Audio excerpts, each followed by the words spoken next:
नमस्कार, बहुत स्वागत है आप सभी का। आप देख रहे हैं न्यूज़ इंडिया और आपके साथ मैं हूं मनीषा शर्मा। शुरुआत कुछ बड़ी और अहम खबरों के साथ कर लेते हैं।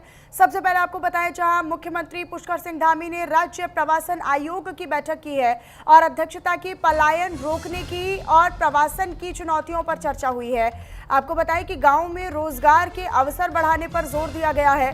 सरकार की ओर से बुनियादी सुविधाएं मजबूत करने के अधिकारियों को निर्देश पारित कर दिए गए हैं। ये देहरादून से खबर आप तक साझा करें। देहरादून में मुख्यमंत्री पुष्कर सिंह धामी ने राज्य प्रवासन आयोग की बैठक की अध्यक्षता की और मुख्यमंत्री आवास सभागार में हुई इस बड़ी बैठक में, अहम बैठक में राज्य में पलायन को रोकने और प्रवासन से जुड़ी चुनौतियों पर चर्चा की गई, उन पर मंथन किया गया। मुख्यमंत्री धामी ने अधिकारियों को ग्रामीण क्षेत्रों में रोजगार और बुनियादी सुविधाओं को मजबूत करने की दिशा में प्रभावी कदम उठाने के निर्देश भी दे दिए हैं। तो पलायन रोकना सालों से एक बड़ी चुनौती है और ये सरकार के लिए रही है। भले सरकार यहाँ पर आती जाती रही हो, सत्ता परिवर्तन होते रहे हो, लेकिन जो समस्या बड़ी प्रमुख तौर पर रही है पहाड़ों में, वो ये कि वहां पर पलायन की समस्या साल दर साल बढ़ती चली गई। रोजगार एक बड़ा मुद्दा रहा, वहां पर मूलभूत सुविधाएं ना मिलना एक बड़ा मुद्दा रहा, शिक्षा उतनी बेहतर स्तर पर ना मिलना एक बड़ा मुद्दा रहा, विश्वविद्यालय एक बड़े स्तर पर ना होना ये एक बड़ा मुद्दा रहा, यहाँ पर स्वास्थ्य सुविधाएं उतनी बेहतर ना होना ये भी एक बड़ा मुद्दा रहा, नौकरी पेशा उतना स्तर पर ना होना ये भी एक बड़ा मुद्दा रहा। लेकिन अब सरकार यानी कि जो बीजेपी की सत्ता है या फिर सत्ता पक्ष है, वो लगातार उस पलायन को रोकने के प्रयास कर रही है। तो वही चंपावत से खबर है। चंपावत को स्वास्थ्य क्षेत्र में एक बड़ी सौगात मिली है, जहां जिला अस्पताल में करीब 50 लाख रुपए की लागत से ब्लड कंपोनेंट सेपरेशन यूनिट शुरू कर दी गई है। मुख्यमंत्री पुष्कर सिंह धामी ने वर्चुअली इसका शुभारंभ किया। इस यूनिट से ब्लड को यानी रक्त को प्लेटलेट्स, प्लाज्मा और रेड ब्लड सेल्स जैसे अलग अलग घटकों में विभाजित किया जा सकेगा। दुर्घटना, प्रसव, सर्जरी और गंभीर मरीजों को जरूरत के हिसाब से रक्त घटक स्थानीय स्तर पर मिल सकेंगे।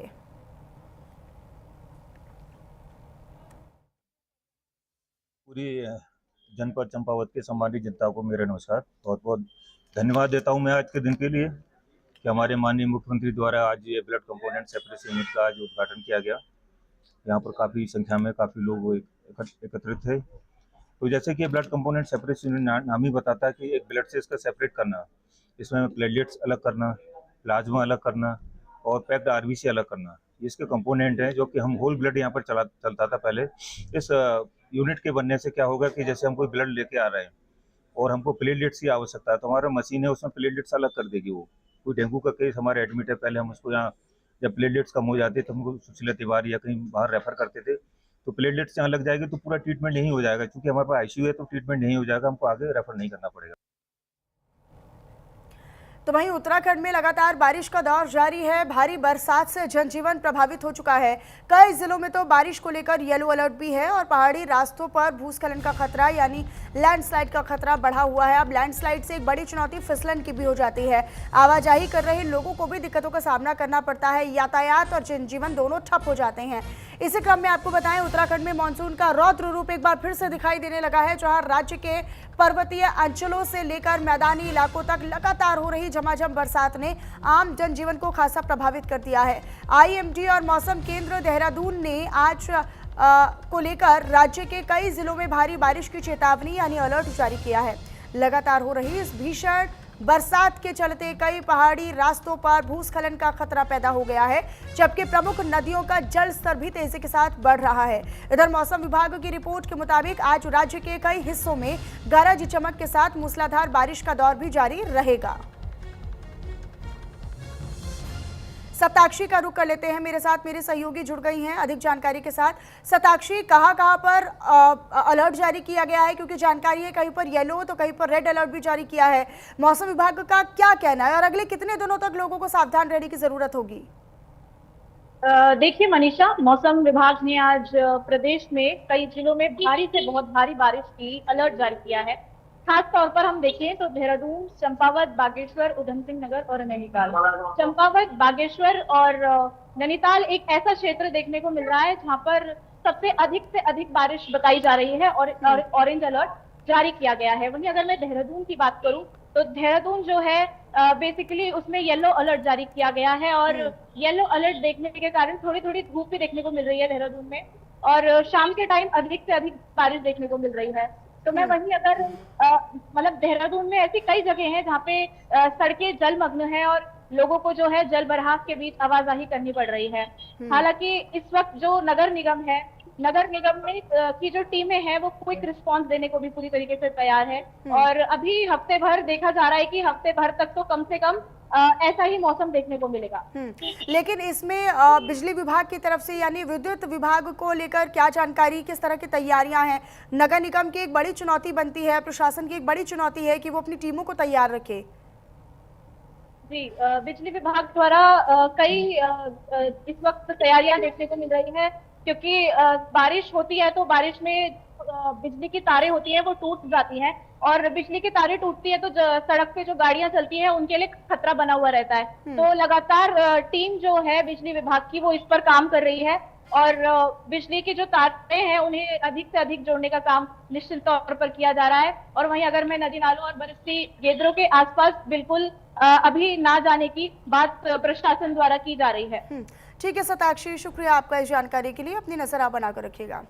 इधर हरिद्वार से खबर है, हरिद्वार में मानसून को लेकर प्रशासन अलर्ट मोड पर है, जहां राज्य मंत्री विनय कुमार रोहिला ने रुड़की में अधिकारियों के साथ समीक्षा बैठक कर आपदा और जल जमाव से निपटने के सख्त निर्देश दिए। इधर पीडब्ल्यूडी को एक हफ्ते में बंद नाले नालियां खोलने के निर्देश भी दे दिए गए हैं। डेंगू की रोकथाम के लिए साफ सफाई और फॉगिंग पर जोर दिया गया है, फोकस किया गया है। बैठक से नदारद और गायब अधिकारियों को कारण बताओ नोटिस जारी करने के निर्देश भी पारित कर दिए गए हैं।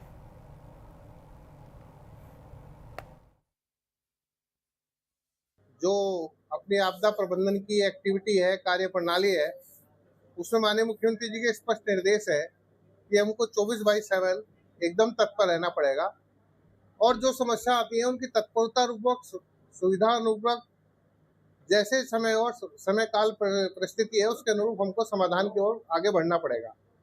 इसी दिशा में माननीय मुख्यमंत्री जी द्वारा आपदा प्रबंधन विभाग के माध्यम से कि नगर निगमों में किस प्रकार की स्थिति है और वहाँ नगर निगम परिक्षेत्रों के अंतर्गत भराव है, सड़कें टूटी है, बिजली व्यवस्था किस प्रकार से चल रही है, स्वास्थ्य सेवाएं कैसी है, उन संबंध में एक विस्तृत एक बैठक होनी चाहिए। उसी के क्रम में आज मैं समझता हूँ ये 5वां 6वां नगर निगम है, आज बैठक रखी है।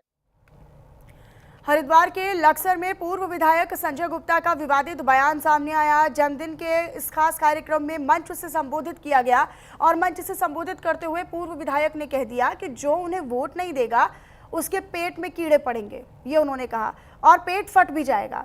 बयान का वीडियो सोशल मीडिया पर तेजी के साथ वायरल होना शुरू हो चुका है, जहां पूर्व विधायक ने कार्यक्रम के दौरान अपने कार्यकाल के दौरान करवाए गए विकास कार्यों का भी जिक्र किया। लेकिन ये उनका बयान जो है अब वो विवादों में घिरता हुआ नजर आ रहा है।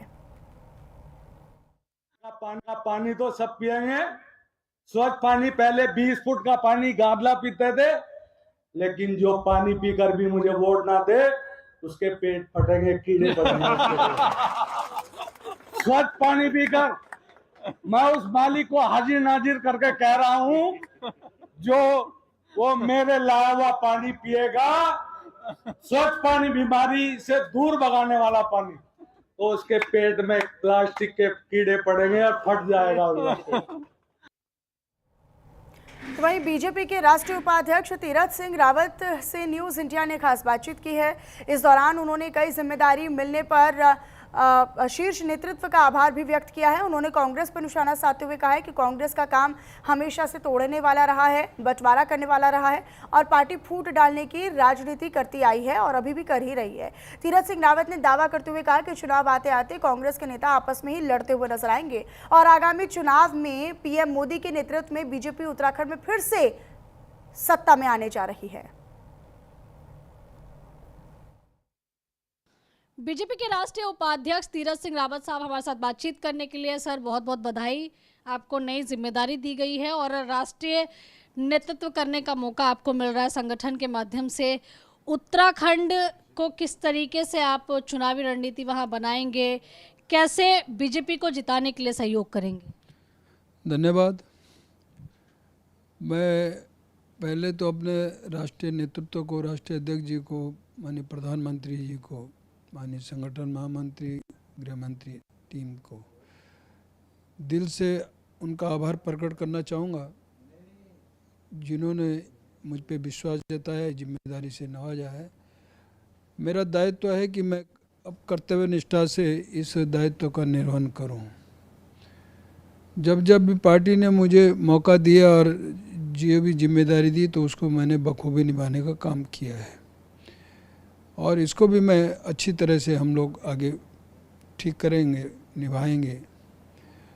प्रधानमंत्री मोदी जी का जो मिशन है, जो भारतीय जनता पार्टी का विजन है, उसको जनता तक ले जाने का काम, और जिस तरह तेज़ी से विकास हो रहा है पूरे देश के अंदर मोदी जी के नेतृत्व में, इवन उत्तराखंड के अंदर चौमुखी विकास हुआ है, और उसको संवारने का काम प्रधानमंत्री मोदी जी किए हैं। अटल जी ने राज्य दिया था, विशेष राज्य का दर्जा दिया था, लेकिन आज जहाँ भी देखो तो मोदी जी का विकास का रथ दौड़ रहा है। तो उसको नीचे तक लेके जाना और वो आम जन तक पहुंचाना, ये हमारा काम है, और इसको कार्यकर्ताओं के बल पे हम लोग पूर्ण तरह से इसमें सफल होंगे। और यही हमारी एक कार्यप्रणाली है कि रात दिन पार्टी के लिए और देश की सुरक्षा रक्षा इसके लिए लगे रहना, तो जुटे रहना तो हमारा निरंतर काम है। वहीं हम देख रहे हैं कि उत्तराखंड कांग्रेस की लगातार दिल्ली में बैठकें हो रही हैं। इस बार कांग्रेस भी दमखम के साथ में उत्तराखंड में चुनाव लड़ने की तैयारी कर रही है। देखिए, कांग्रेस हो चाहे अदर्स पार्टियां हों, वो चुनाव के समय में सक्रिय होती हैं, सरगर्मी लाते हैं, और अनाप शनाप इस प्रकार का वातावरण बनाते हैं, अनर्गल बातें, अनर्गल काम। लेकिन भारतीय जनता पार्टी का जो ध्येय उद्देश्य है कि देश सर्वोपरि, और इस राष्ट्र के लिए हमारा कार्यकर्ता समर्पण भाव से काम करता है, तो नेशन फर्स्ट और सत्ता बाद में, नेता बाद में, पार्टियां सेकेंडली। तो आरोप लगा रहे हैं कि जिस तरीके से आप लोग कहते थे कांग्रेस को कि कांग्रेस में अंतर्कलह है, अब चाहे प्रीतम सिंह हो, यशपाल आर्या हो, कांग्रेस के तमाम वरिष्ठ नेता ये आरोप लगा रहे हैं कि अब बीजेपी में अंतर्कलह बहुत ज़्यादा देखने के लिए मिल रही है। देखिए, भारतीय जनता पार्टी की एक ही धारा है, एक ही लक्ष्य है, एक ही उद्देश्य है, एक ही विजन है कि सब एक साथ खड़े होकर के देश के लिए लगना और समाज के लिए लगना और सबको साथ लेकर के आगे बढ़ना, और पूरे देश का तो प्रदेश का कैसे हित हो, कैसे विकास हो, उस विकास को लेकर के आगे बढ़ रहे हैं। तो मैं यदि कहूँ तो प्रधानमंत्री मोदी जी ने बहुत सारे आयाम इस प्रकार के विकास के 2047 जो हमारे सामने एक लक्ष्य उद्देश्य बड़ा है, उस ओर लगे हैं, चल रहे हैं। तो चाहे वो सड़कों का जाल हो, चाहे चार धाम सड़क योजना हो, चाहे पानी से हो, बिजली से हो, अन्य इवन नौजवानों के लिए भी रोजगार के साधन उपलब्ध कराना, ये हमारा लक्ष्य। बाकी हमें तो नहीं होते। कांग्रेस का भटकाव है, कांग्रेस के पास कुछ कहने को है नहीं। धीरे धीरे देखिए कि किस तरह उनके अलग अलग छत्र खड़े होते हैं। आप देखते हैं ना, जब कभी भी हरीश राव जी समय समय पर कुछ भी है, और जैसे जैसे और निकट आएगा तो निश्चित है कि इनमें फिर बिखराव होगा। धन्यवाद। तो देखिए, यहाँ पर आप तीरथ सिंह रावत साहब को सुन रहे हैं, जो कि बीजेपी के राष्ट्रीय उपाध्यक्ष हैं। कैमरा पर्सन राम नरेश के साथ में आंचल यादव, न्यूज़ इंडिया, दिल्ली।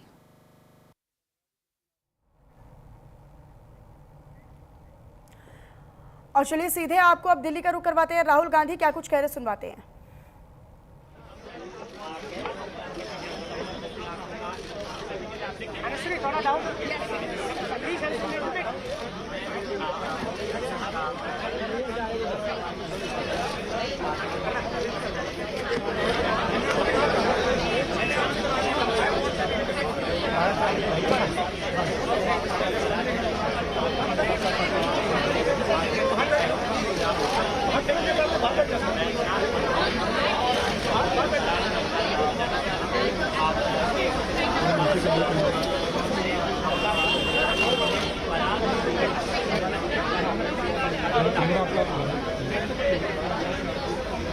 मैं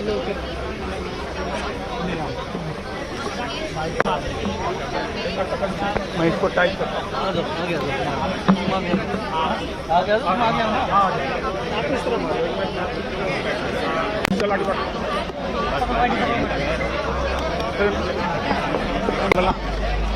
रोल रहने दियो बस ऊपर नीचे करिए।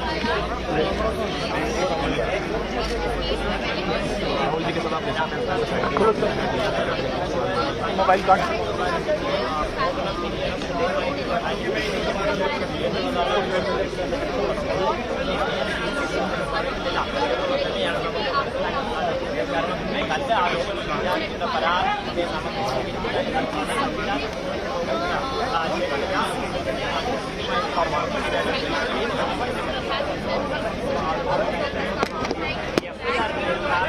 देख ले जरा मेरा भी कैमरा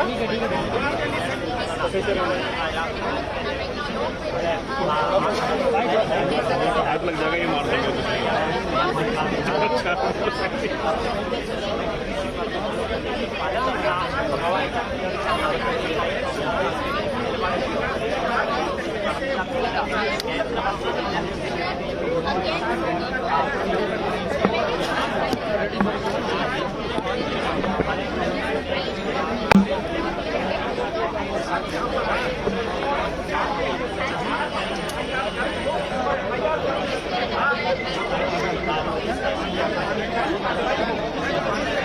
सर पे मत मार देना